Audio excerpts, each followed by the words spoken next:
appreciate that. And hello to the audience. Again, my name is Leib. I'm the founder of Sandviper. It's a athletic footwear apparel-based company that was started in 2015. 5 years into the business, things are going very well for us. My background, very quickly, I'm a corporate guy, but got into the entrepreneurial space in about 2011, and I've been tinkering with companies since that time. And then I, of course, stumbled upon this one, Sandviper, and this is hopefully my big one. I expect it to be. My background is, as you mentioned, athletics. I played football, ran track in college, and that kind of led itself to, of course, this athletic-based company. Specifically, Sandviper was based off of sand training, hence the name Sandviper. So the idea was, or the concept was, there was no shoe designed specifically for the sand. So we thought that, or I thought that, should I say, why don't I just make a shoe that's for that purpose? I did that, and then built a company around it. And so again, our namesake, Sandviper, is really based on that core concept of sand training, which will always kind of be our bread and butter. It's kind of always going to be our niche, our namesake, our founding product. But we're going to have a full product set, apparel, footwear, and across the spectrum of sports, equipment, the whole nine. So we're going to be just like Nike, Adidas, Under Armour at some point in our future, but we're getting there. So things are coming along very well, though. Well, that's interesting because you're talking about you were an athlete and you were training in the sand and you wanted to develop something for you. And that's usually how it works. Isn't that how it usually works? Yeah, 9 out of 10 times, entrepreneurs usually solve their own problem. They have a problem that they have for themselves, and they go and they just figure it out. They solve it, and then they take that and they build a company around it. That's no different for us. So I took that same premise, built Sandviper around that, but now we have really branding behind this company that is beyond just, of course, a sand shoe. And so we expect that to our namesake, plus our tagline, the next major, which is short for the next major brand. That's what we call ourselves, the next major. We expect to be the next major brand in the market. Again, Nike, Adidas, Under Armour, those are the big three. There's going to be a fourth. It's a multi-billion-dollar industry globally, and we expect there to be another brand that's going to come along and become that upper echelon brand. We expect it to be us, and it will be. Well, it's funny you're talking about the billion-dollar industry. So I always had this meeting when we used to talk about marketing and we talked about business development and things like that. We talked about how Nike, it wasn't about Nike, but Air Jordan internally inside Nike is more renowned, right? And even now, after we watch this documentary, everybody's still talking about how many millions of dollars Air Jordan provides for Nike, right? Yeah, it's crazy. That's crazy. Yeah. He did what no one else has done, and people have tried to duplicate it. I don't know if it can be duplicated just because of the way it was done at the beginning.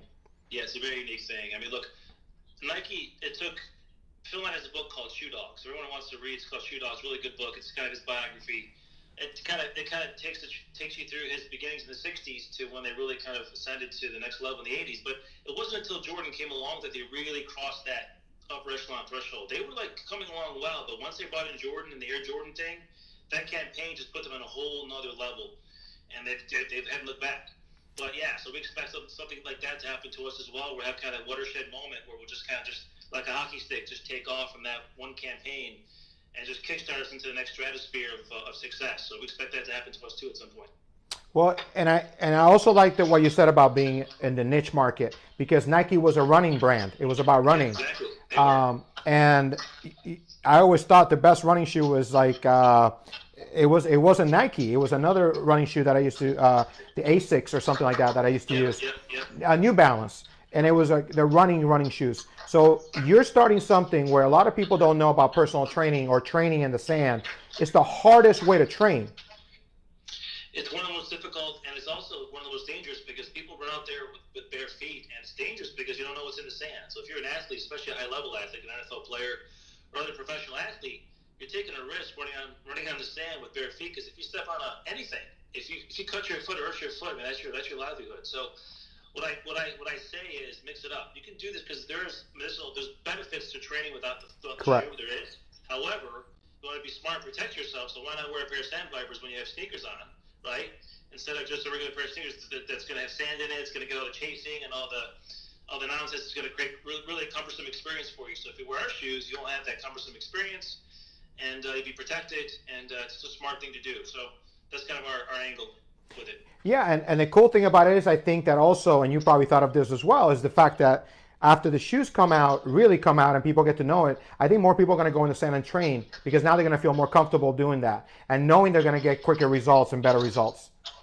For sure. I mean, listen, the sand, it's a very niche market. It's very niche. That's probably why Nike and those guys didn't bother to go in it, because it's so niche. But there's still a market there. So for sure, we're going to own that. We are going to own that market at some point if we don't own it already. But we're going to own that. But we're going to expand well beyond that. But for sure, we'll always have kind of our home in the sand. That's our home. We'll always have nice, awesome, functional products for people who train in the sand. Hopefully, we'll get more people out there. Like you said, more people that kind of were hesitant to do it before. Now they know there's more products to kind of protect them. They may give it a shot and kind of dabble in it and kind of add it to their list of things they do when they train. Absolutely, and especially now in Miami. Look, everybody's in the beach. This would be great. This is the best place to do it. Yeah, of course, exactly. So let's talk about being a life changer. So tell me about, because you did tell me a little bit, but I want you to share it with us. Your community events, what you've already done, and what you are wanting to accomplish. I know you do a lot with the youth. I know you do a lot with the football programs and things like that. But tell me a little bit more about that community part. Yeah, so we're still so young in our life cycle that we really just had to focus most of our energy. And I will say this, that our resources have in fact been somewhat limited, so we've had to kind of really be smart, judicious about what we do. But the intention at some point is to become very, very, very involved in the community and be very much one of those companies that gives back and provides to the community. But we've done some things in the interim. We work with local high schools. We have a local high school that we're working with, provided football, basketball uniforms. In some cases, free. In some cases, they had a discount. Much cheaper than they would have had to pay at other companies. So football camps coming up. We're going to donate a lot of product for those, for the youth in the area, so they can get some masks, some T-shirts, some stuff they wouldn't have gotten otherwise. So we're happy to do that. But we're just getting started with that. That's just beginning for us. But I have a whole plan in place to really do things really like you do, David, to kind of really give back and provide to the youth and to the underserved, underprivileged in the community to help them, because we want to be an altruistic, give back kind of brand. We will be. But we're getting there. Well, I think that, for the audience, I want to make sure that you understand why I connected to David, not just the name. So what's really cool about it is that I kind of see someone that's having this dream going after Goliath, right? And I have that experience with cancer. And I think that one of the things about my life through cancer was my training. And the fact that I was a trainer for so many years, and then I had to train myself to come back. Right. And I think that was a big thing for me. And I really believe that I was praying about connecting with a company that was able to support my vision for children with cancer, but also my vision about exercise and the vision about understanding that being physically fit and training physically can help you mentally and in other ways as well. Absolutely. Listen, I've, as an athlete, since I'm like 10 years old, I've been training since I'm 14, right? So, 30 plus years I've been at it, and I'm going to continue to train until my body breaks down, basically. But I'm a firm believer in exercise and fitness. It does so many things for you, mentally, physically, spiritually. There's no, this, David. There's no, you can't say enough about it. So being part of a brand like this, for me, it's a dream come true. It's what I love to do. I love sports. I love anything athletic. I love fitness. So being in this space for me is just like, it's a natural for me. It's perfect. Amen. Well, listen, I know this is a big dream for you. I'm praying for you. I want you to share those with our audience. I always end the show with a word. I have a lot of words. As you know, my message is find hope, have faith, live with purpose. So I have a few words that I use. What is a word, David, that has been part of your life or your journey, or when you think about something like Sandviper, you think about this company that you develop out of just because of your need? What is a word that you can share with the audience and give it a meaning? Because there's people right now, David, that they're dreaming, and some of them have stopped dreaming because it's too hard, or it just doesn't. They can't see the vision. They can't see the vision fulfilled. They can't see the light. What is one word you can share with us and give us that meaning that maybe can give hope to somebody at home? Passion, no question. Passion, very simply, passion. That's the most critical component. Whatever you're doing, I don't care what it is. If you don't have the passion for it, you're not going to stick with it. And that's the thing, sticking with it, the stick-to-itiveness, the resiliency, especially what I'm doing, what you're trying to do, David, slaying Goliath. The harder your task, or the bigger the mountain you're trying to climb, the more important it is to have that real ingrained, just dogged passion to just keep pushing. And if you have that passion to want to succeed, that's what's going to drive you every single day, day in, day out. The consistency, again, the consistency is the key. People, they have plans, they have dreams, they start it, but then they stop, so the consistency is not there. what keeps the consistency in place is that passion. Every single day you live, breathe, sleep, think about what you want to achieve. And that's all born from that inner fire, which is the passion. That's what it is. And so what I encourage people is think about what gets you excited. What are you truly passionate about in life? It could be anything. I don't care what it is. Put on a piece of paper, okay, what am I passionate about in my life? What do I really, truly, in my heart of hearts, just love to do? No questions asked. No one has to tell me to do it. I just do it. I look forward to it. It excites me. It gives me energy. It gives me hope. It gives me vitality. What are those things? Start with that, because a lot of people try and do things that maybe are really their passion. They think it is, but it's not, and it never works because they're not really that into it because they don't have the passion for it. So I say, what's your passion in life? What are you passionate about? There's always something that's there. They just may not have uncovered it yet, but it's there. You have to find it. Everyone has something in life that really gets them going. Everyone does. So find out what that is, and once you find that, hopefully it can be something you can build a passion for beyond just the thing itself, meaning creating a business around it or a career around it, and you're going to be as happy as you can possibly be in life if you can do that. I'm doing that, living my passion, my purpose. David, you're doing the same thing, obviously, and it's a beautiful thing. It's a beautiful thing, and I say to people, if you can find that one thing that's your true passion, and you can really pursue it with the vigor that you want to, you're going to be a happy person. I promise you. You will be very content and very happy pursuing that. Even it's going to be hard, but as long as you can do that day in, day out, you're going to be a content person because you're pursuing your true purpose and calling in life and your passion. And it's a very, very powerful thing. And David, you can attest to that. It's very powerful.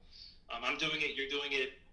I wish it for everybody. I really do. I wish everyone can find that in their life, that real passion that really they have inside them, and bring it out and live it. So I always say, listen, just go through the exercise. Put it on paper. You know, what is it that gets you going? What gets you out of bed? What gets you motivated? You know, and then just build that out. Build out that idea into something. But that's what I would say, passion for sure. Amen. Thank you, David, so much. And I want to thank David for his word of passion. And I also want to thank him for just sharing a little bit of his story. I will have to say that passion for me, of course, is what drives me every single day. I'm very passionate about many things in life. But for sure, that word certainly resonates with me because I'm passionate about living my life, living my dreams, and being consistent about that. And the way he described it is that fire within you. He said, what in your life you wake up every morning and you really, really want to do? So I would tell you that listening to David's story, I truly believe Sandviper would be one of those companies in the near future, just next to Nike, Under Armour, Adidas, Puma, all these amazing brands. It will be there. But I also believe he's going to create an amazing, amazing future for many, many people to actually fulfill and actually go after their dreams and fight that Goliath. That nothing in life is too big. Nothing in life is impossible. I really, honestly, truly can relate to that because I was the one that had to face Goliath. I was the one that had to face cancer twice. But for some reason, there was a passion inside of me saying, you're going to live, and you're going to live to fulfill your purpose. So, David, I know this is part of your purpose. God bless you. Thank you for your time. And like I always say, find hope, have faith, and live every day with a purpose. God bless you guys. Oh, wait, I forgot. I have some gifts. Wait, hold on. Oh my God, I feel like I'm in the Ellen show. So I got a box and I have some gifts from Sandviper. Thank you, David. I appreciate you. Our pleasure. This is not something I get to do ever. So first I got my fashion. Oh, these are fashion masks. So now I get to be quarantined, social distancing. And the mask says keep your distance. So you better keep your distance. So these are the new fashion masks. I guess you're into everything, huh? So these are the fashion masks. We're trying to, yeah. Amen. So I'll be wearing that. I promise you. I'll be wearing it. And then I have a box here. I'm excited. Let's see what this is going to be.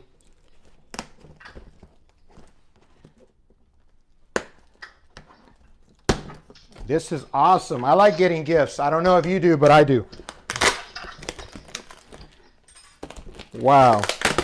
It's heavily taped.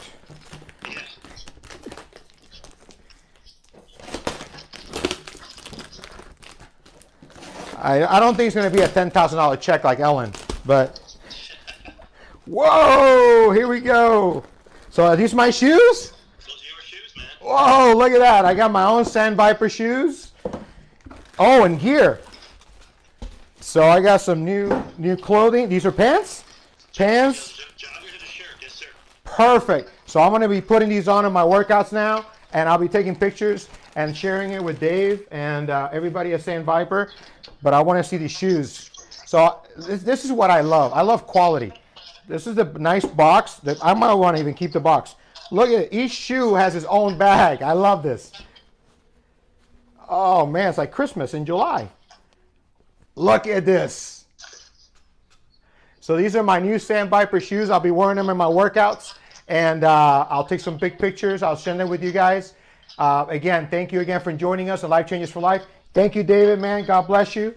I love them. Thank you, David. Thank you, David. Appreciate you, man. I can't wait to wear them and show them to you, okay? Absolutely can't wait to see you, man. All right. And to everybody, again, like I say, find hope, have faith, and live.